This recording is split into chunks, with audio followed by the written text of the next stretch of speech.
Hello, it's nighttime here, and I decided to take some time to once again do the search early treatment for COVID-19, just using the search engine that I use. I'm using Microsoft Bing, and um, I'm going through these results. I'll let you see what those results are.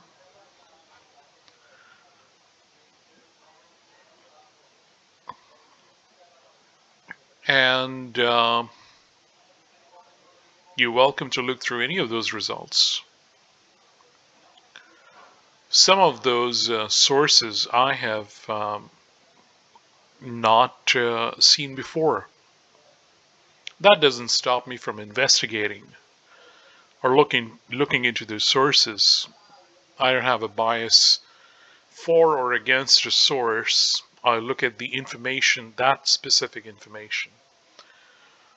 And if I do have something against certain sources, then that is after detecting a pattern of bias in that source, or the way things are reported, a lack of objectivity, for instance, when it comes to information related to research in science. Because I'm not reading this for fiction, I'm not reading this for entertainment, I'm reading this kind of literature for accurate information. So melodrama and artistic license, those things are best kept away from where technical details and scientific facts are to be discussed. Of course, there's room for empathy, there's room for humanity, there's room for compassion, all those things. But when you just have to look at the dry facts sometimes, then the way it is communicated makes a difference. So in this case today, I am looking at sources which have come to earn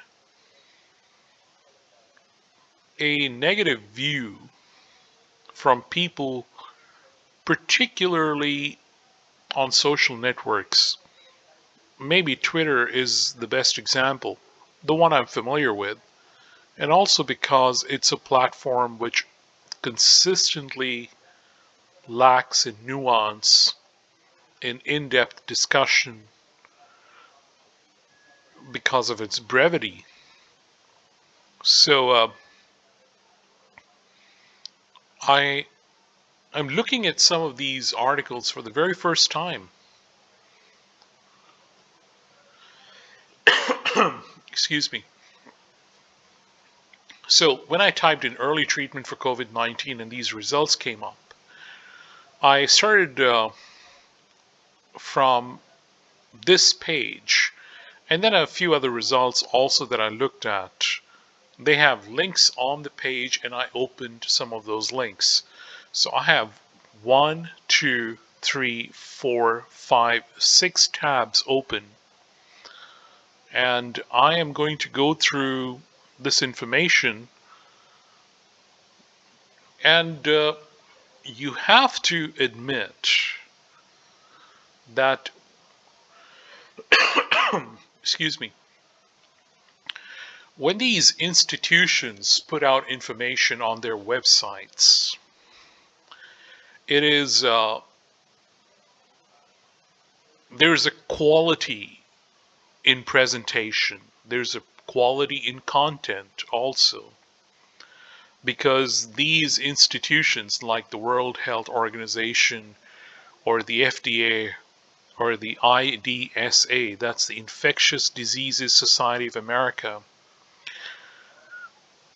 these institutions, or institutions in general, have the resources, whether it's manpower, whether it's technology, whether it's finances, to put out information which is at a certain level of quality. Does that mean they will always be correct? That is not a guarantee. But the chances of noticing and correcting errors is higher in an institution. And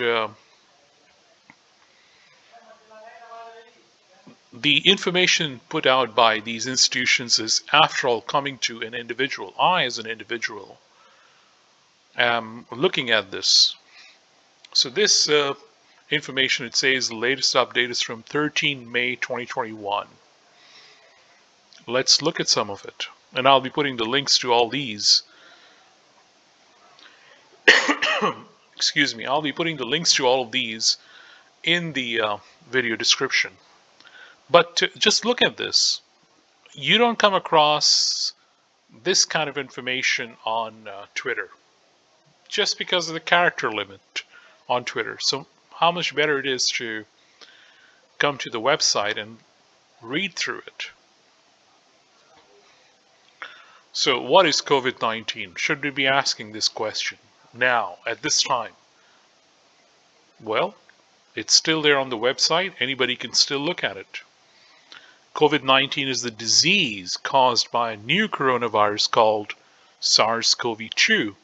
WHO first learned of this new virus on 31 December 2019,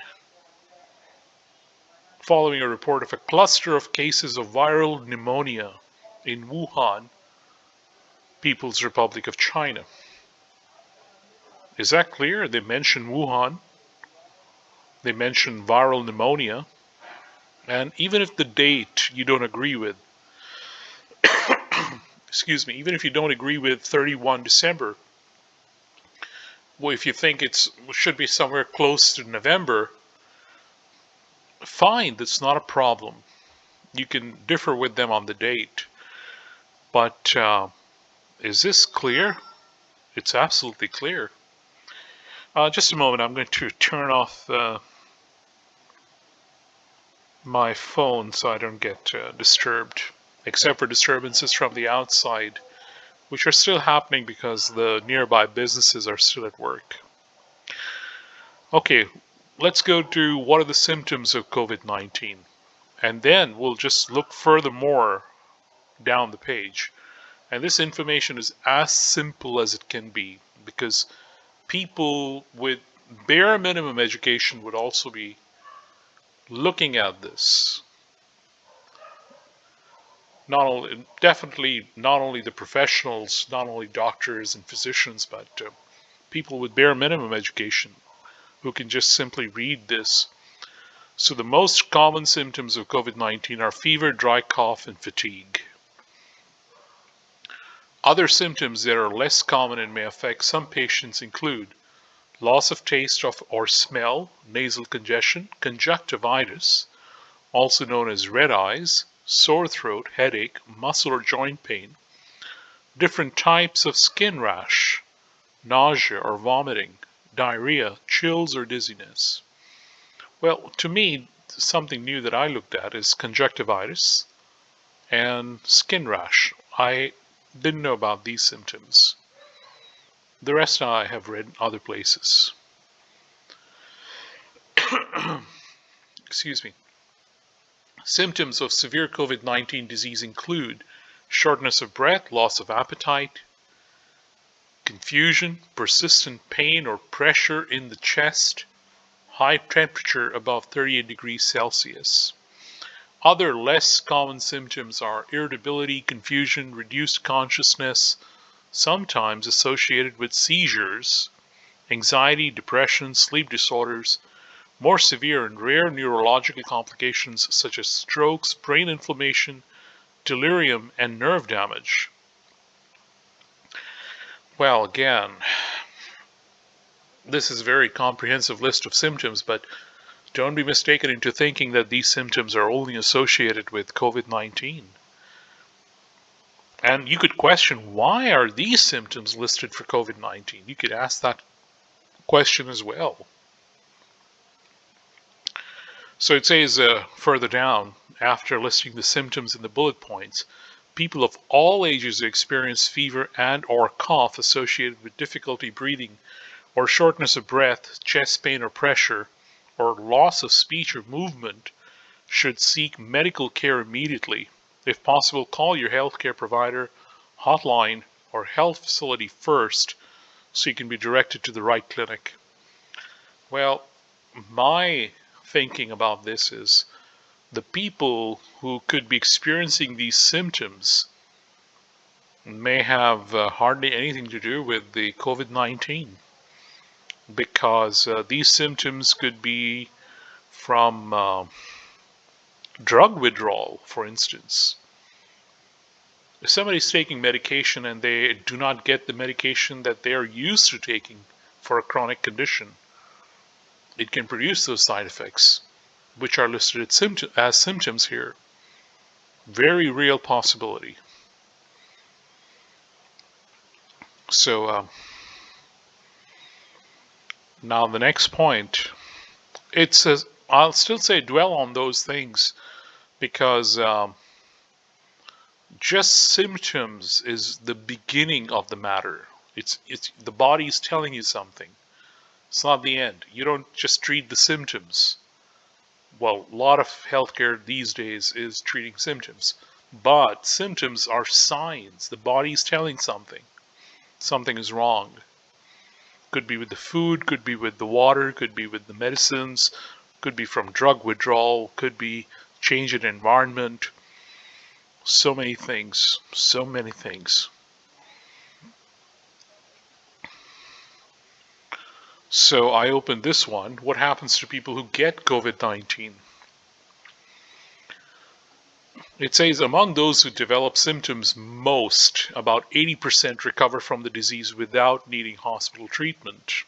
About 15% become seriously ill and require oxygen, and 5% become critically ill and need intensive care. So it doesn't affect everyone the same way. Complications leading to death may include respiratory failure, acute respiratory distress syndrome, ARDS, sepsis and septic shock, thromboembolism, and or multi-organ failure, including injury of the heart, liver, or kidneys. This part is what I have never seen mentioned in certain groups or Twitter accounts. These complications, although they may be rare, and we're glad, thankfully these are rare, but these are associated with COVID-19. The virus is doing this. How and why? That is subject for more research and examination. Why some people have this, others not at all, that's a different matter. But that the virus is capable of doing this. So, without jumping to conclusions about anyone, it is a matter of concern that this can happen. And you notice this is aside from the symptoms. What does the last line say?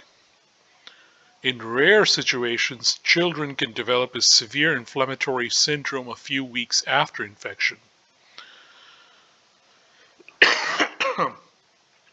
Excuse me. So what I will say at this point is that a lot of the discussion in certain groups who are, I wouldn't call them anti-vaxxers, but the way it has happened is those who are vaccine skeptics, particularly those who are skeptical about the mRNA vaccines, the anti-vaxxers have gravitated toward those groups who are mRNA vaccine skeptics. And they associate these complications with the vaccine and not the virus,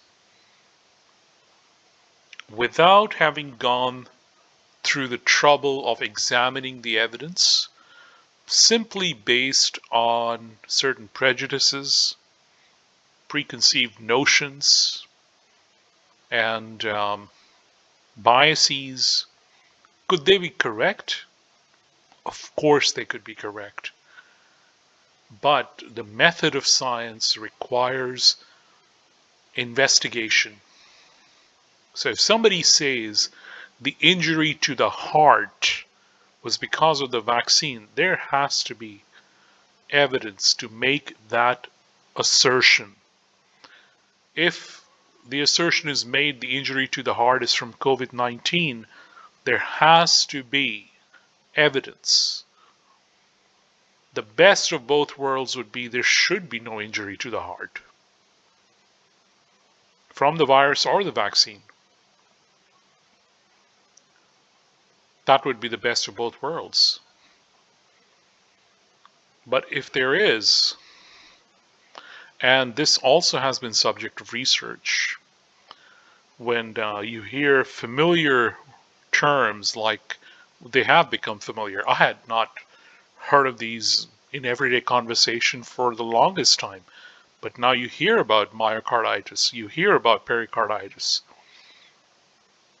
and it's in the last 1 year especially. Longer, but especially in the last 1 year. Next, who is most at risk of severe illness from COVID-19? People aged 60 years and over, and those with underlying medical problems like high blood pressure, heart and lung problems, diabetes, obesity, or cancer are at higher risk of developing serious illness. However, anyone can get sick with COVID-19 and become seriously ill or die at any age. So, question, there have been mandates, excuse me, there have been mandates regarding certain precautions and about vaccines. Now, the virus doesn't know the age of the person.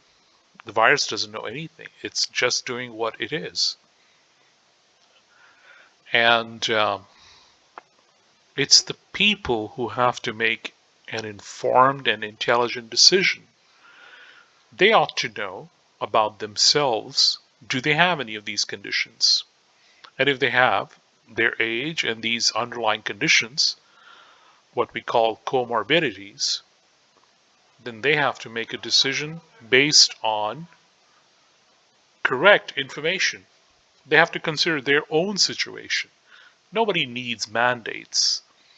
Advisories, yes, or medical information which is freely available as it is to me to you as well. All you need is to enter the link in the URL in a search box, and it'll open the same page for you as it does for me. So you can go through all this information. I'm going to put the link for this in the video description. As you can see, there's so much information here. And if I go through all of it thoroughly, this would be a very long video. I think just with these tabs open could easily go into some like 2 or 3 hours. That is not what I want to do. So this is a page that I saw among the listings on the search engine from UC Davis. And again, a very neatly organized page and recently updated on January 25, 2022. Excuse me. This cough. I got this cough, I guess, a couple weeks ago. Started when the Omicron wave hit last year. Last year, or early this year, actually, January. So I've had this cough now for a couple weeks, and when I talk and the vocal cords are engaged, that's when I get this urge to cough. That's the only thing I have. It's a clear cough, so don't worry. I'm not going to infect you through the video. Don't worry about that. Okay, COVID-19 treatments, updated January 25, 2022. Scientific knowledge of COVID-19 treatments continues to grow, but there's still more to learn. UC Davis has played an important role in the global effort to find effective science-based care for COVID-19 patients and will continue to adapt treatments as research advances. So look at this page. You can open any one of these and you could read. To agree or disagree or to research more is then entirely up to you. But I'll show you an example. If you open any one of these, say this one. What is monoclonal antibody treatment? Monoclonal antibodies are like the antibodies naturally made by the human body to fight viruses. They're designed to target the coronavirus spike protein. When the antibodies bind to the spike protein, they block the virus from entering the body's cells. This keeps the virus from making copies of itself and continuing to spread in the body. Monoclonal antibodies protect against severe illness by overwhelming the coronavirus infection while it's still mostly in the nose and throat. However, the treatment remains limited because it needs to be given within a week after COVID-19 symptoms first appear. This can be an issue because people don't always know when they were exposed or how long they've been infected. Patients diagnosed with COVID-19 have the option to receive a monoclonal antibody treatment, which has been shown to reduce COVID-19 related hospitalization or deaths in high-risk patients. Early treatment with this therapy can reduce the risks of COVID-19, but it will not protect you against catching the virus. It is also not a substitute for getting the COVID-19 vaccine. So, of course, this is very brief, very simple. You can do more research. But here's an example. Learn why monoclonal antibody treatment isn't a substitute for the COVID-19 vaccine. So let's open this link. Why not? Since we're here. Again, it's a UC Davis web page. It's from their own website. It's not an external link. So we have Stuart H. Cohen, who is going to tell us something about this. So this is Sacramento.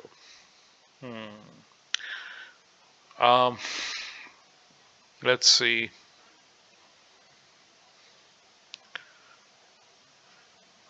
The monoclonal antibody therapy is a valuable tool for us when treating COVID-19, but in no way is it a substitute for vaccinations, said Stuart Cohen, Chief of the Division of Infectious Diseases and Director of Hospital Epidemiology and Infection Control. Early treatment with the monoclonal antibody therapy can reduce the risk of COVID-19 hospitalization or death, but it will not protect you against catching the virus, and the vaccine does just that. That is what he's saying.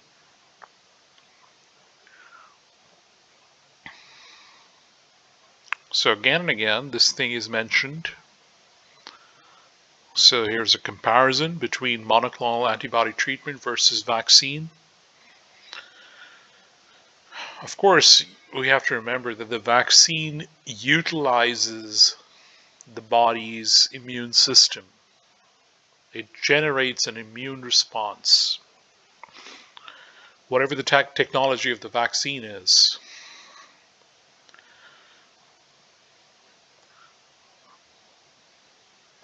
Now, what does he say? George Thompson. Here, monoclonal antibody treatment versus vaccine. COVID-19 vaccines help stimulate and prepare a person's immune system to respond if they are exposed to the virus. However, monoclonal antibodies boost the immune system only after a person is already sick, speeding up their immune response to prevent COVID-19 from getting worse. One of the benefits of vaccines is that you develop the ability to create antibodies. You develop immunologic memory and can respond quickly if you have an infection, explained George Thompson, a UC Davis infectious diseases specialist. That is the important point. Let me read that again. One of the benefits of vaccines is that you develop the ability to create antibodies. You develop immunologic memory and can respond quickly if you have an infection.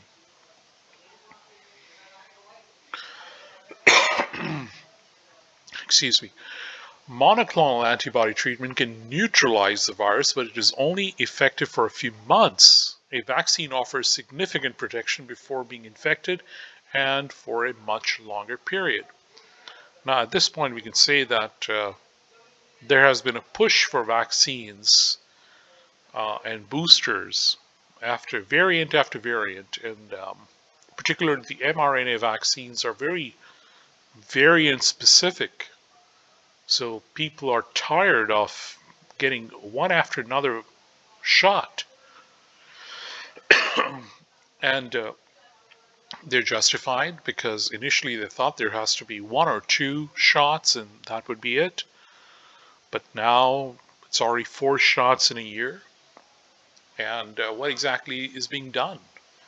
And of course, the question about efficacy, the question about longevity of the benefit from the vaccine.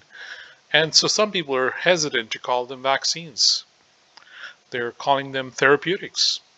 In fact, I read it somewhere also in a PubMed paper that mRNA vaccines are therapeutics, although they're injected intramuscularly like other injections, but they're therapeutics. And but the question then arises that this doctor is speaking about immunologic memory. So why is the body not developing immunologic memory the way it should?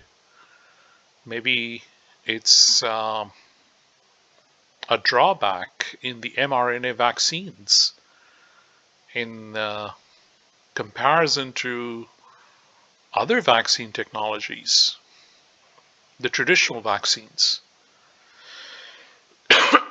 Excuse me. And that is where the discussion gets more interesting. So mRNA vaccines have their own advantages,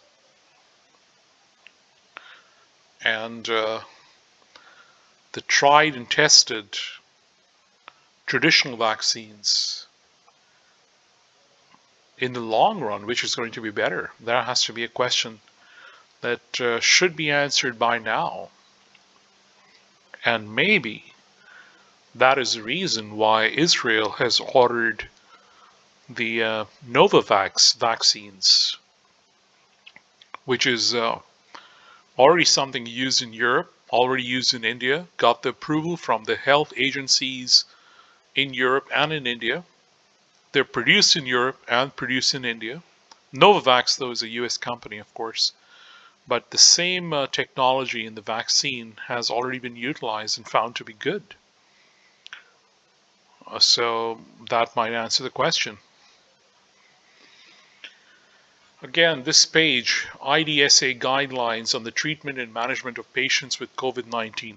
This one page has so much information in it, so much, that if you spend time going through this, easily can take 1 hour, easily. I'm just going to open one because I looked at this earlier. Fluvoxamine. So why is fluvoxamine considered for treatment? Fluvoxamine is a selective serotonin reuptake inhibitor, SSRI, which is currently FDA approved for the treatment of obsessive compulsive disorder. So Summary of the evidence. Our research identified 2 RCTs that reported on ambulatory patients with SARS-CoV-2 infection. Patients in these studies were randomized to fluvoxamine or placebo/usual care. Both trials included symptomatic outpatients who tested positive for SARS-CoV-2 infection within 7 days. REIS included patients who were at high risk for severe infection and utilized a composite primary outcome of hospitalization or emergency room visit lasting greater than 6 hours. Let's continue reading. Additional outcomes reported in the 2 trials included mortality, hospitalization, emergency room visiting more than 6 hours, progression to oxygen saturation less than 92%, viral clearance, and serious adverse events. Benefits, harms, other considerations, conclusions, and research needs for this recommendation. So, as you can see, there is plenty of information given very briefly here. Same way you can look at Ivermectin, you can look at remdesivir, convalescent plasma, glucocorticoids, lopinavir, ritonavir, hydroxychloroquine and hydroxychloroquine plus azithromycin, and all of this, including the update history, which is here. So this page has been updated. Look at this. Since April 21, look at the number of updates. January 12, 2022 is the most recent update. A very nice table on the left side, so you could just jump to where you need to go. The link for this will be in the video description.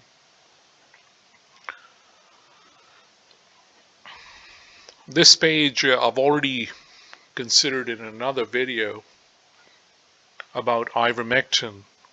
The link, I'll put this in the video description, and I'd invite you to go through this, why the FDA says what it says about ivermectin in relation to COVID-19. On this page, there is the link for clinical trials. If you don't just believe the statements made by the FDA, then by all means go through. There are 83 studies with ivermectin, and ivermectin used alongside other drugs. You can look at any and all of these studies. Take your time if that's what you want to do. And I've already looked at this article also at an earlier time. The link to this was in one of the videos. And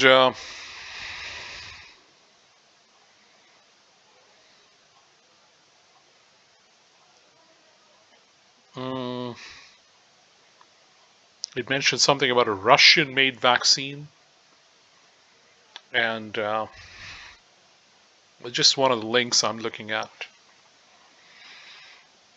And I'll put this main page link also in the video description. New treatments aim to treat COVID-19 early before it gets serious.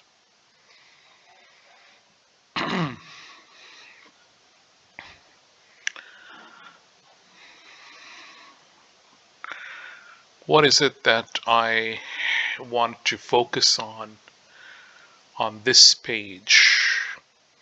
Here are some of the potential early treatments for COVID-19 considered among the most promising and how they work. No entry.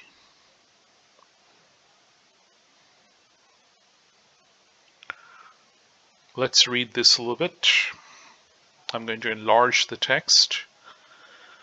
No entry. One way to stop the coronavirus is by denying it entry in the first place. To slip into human cells, the virus needs to essentially pick a particular lock. There are two ways it could do that, but recent studies with human lung cells suggest the coronavirus prefers one of the two routes.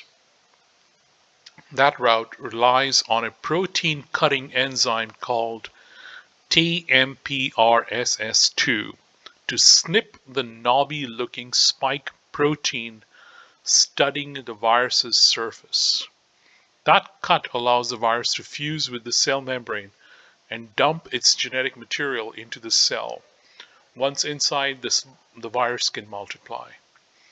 In lab studies, the process can be blocked with a drug called camostat mesylate, which stops the TMPRSS2 enzyme from snipping the spike protein. It's a drug that has been used for decades, says Stefan Pohlmann, a virologist at the German Primate Center in Göttingen. The drug is used in Japan,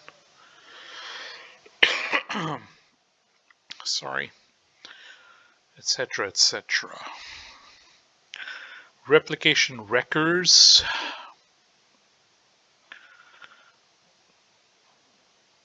Oh, there's a small table at the end, so you can look at this also, and you can write to them via email.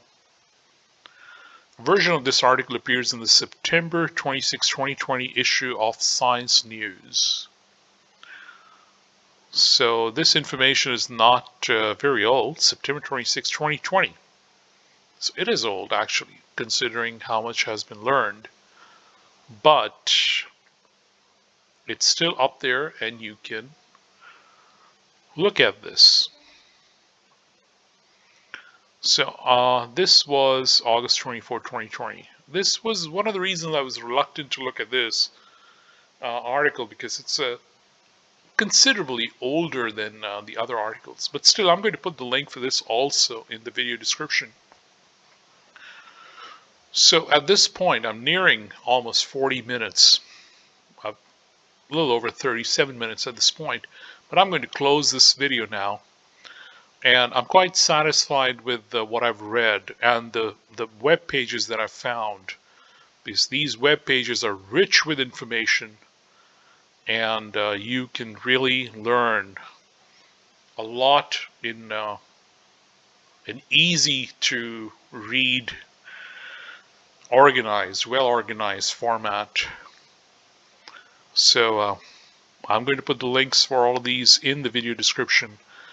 I'm quite sure that if you don't find the answer you're looking for, this could be a good basis for researching whatever you need to find. So that is all I have to share for this particular occasion. Thank you very much for your time. Do excuse me for the disturbances caused by me or by some sounds coming from the outside. Thank you very much for your time. Goodbye and good night.